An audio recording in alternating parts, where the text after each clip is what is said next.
আসলে দেখা যাচ্ছে যে যদি আমরা ক্যামেরার সামনে কথা বলতে যাই, আমাদের যে বিভিন্ন ধরনের ক্যারেক্টার থাকে, যেমন ধরেন শেক্সপিয়রের একটা কথা আছে, পৃথিবীটা হচ্ছে রঙ্গমঞ্চ, আমরা সবাই তার অভিনেতা।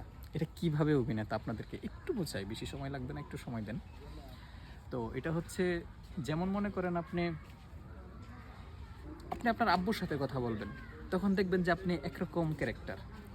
আবার ধরেন আপনি আপনার আম্মুর সাথে কথা বলবেন, আরেক রকম ক্যারেক্টার। আপনি টিচারের সাথে কথা বলবেন, আপনার আরেক রকম ক্যারেক্টার।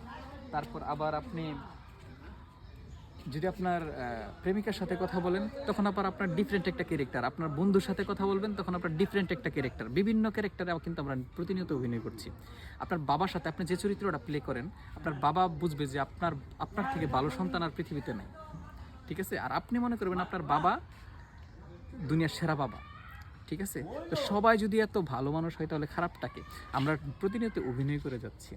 তো এখন দেখা যাচ্ছে যে ক্যামেরার সামনে যখন আমি কথা বলতে যাই, তখন নির্দিষ্ট মুড অথবা কথা বলার একটা স্টাইল, শুদ্ধ অশুদ্ধ মিলিয়ে একটা ব্যাপার স্যাপার চলে আসে।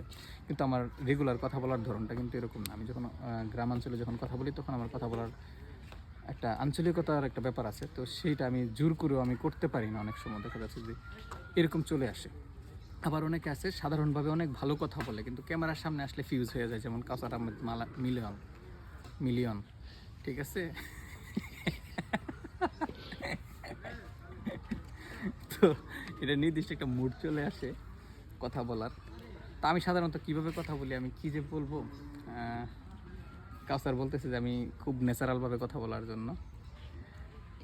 আমি কি কথা বলবো? আচ্ছা, তুমি আমার প্রশ্ন করো, আমি উত্তর দিই। ভিডিও দেখা এটা দেখে কি কি করছো? আচ্ছা, তুমি কথা বলার সময় কোন কথা থেকে কোন কথা চলে যাও, এটা একটু নিয়ে কথা বলো। আর কথা বলার সময় সাধারণত আমরা টপিক ছেড়ে দিই, এটা ঘটে থাকে অনেক সময়। কথা বলার সময় অনেক সময় আমরা টপিক ছেড়ে দিই, এক টপিকে কথা বলতে বলতে বলতে বলতে এক টপিক থেকে আরেক টপিকে লাভ দেয়। যেমন হচ্ছে আমাদের এক স্যার বলছিল যে রচনা, কোনো এক স্টুডেন্ট নাকি রচনা লিখতেছে যে পাট গাছের রচনা। তো পাটের রচনা লিখতে লিখতে পাট তো পানিতে হয়। তো এটা নদী এলাকা যেগুলো আছে, মানে বর্ষাকালে পানি ভাসে যায়, তো ওইখানে যে পাট করা হয়, তো পাটের বলতে বলতে দেখা যাচ্ছে যে বর্ষাকালের ইয়ার মধ্যে চলে যাইতো, যে বর্ষাকাল অনেক সুন্দর, অনেক পানি থই থই করে, তারপর ওইখানে গরু গোসল করাইতে নিয়ে যায়, অনেকে গোসল করে, দেখতে অনেক সুন্দর। রচনা কিন্তু ছিল পাটের, তো চলে গেছে হচ্ছে ওইখানে। তো এইরকম টপিক ছেড়ে ছুড়ে দিয়ে বিভিন্নভাবে র্যান্ডমলি ভিডিও করলে এমন হয়, কারণ উদ্দেশ্যহীন ভিডিওগুলো সাধারণত এরকমই হওয়ার কথা। আমরা টপিক ছেড়ে দিচ্ছি বিভিন্নভাবে।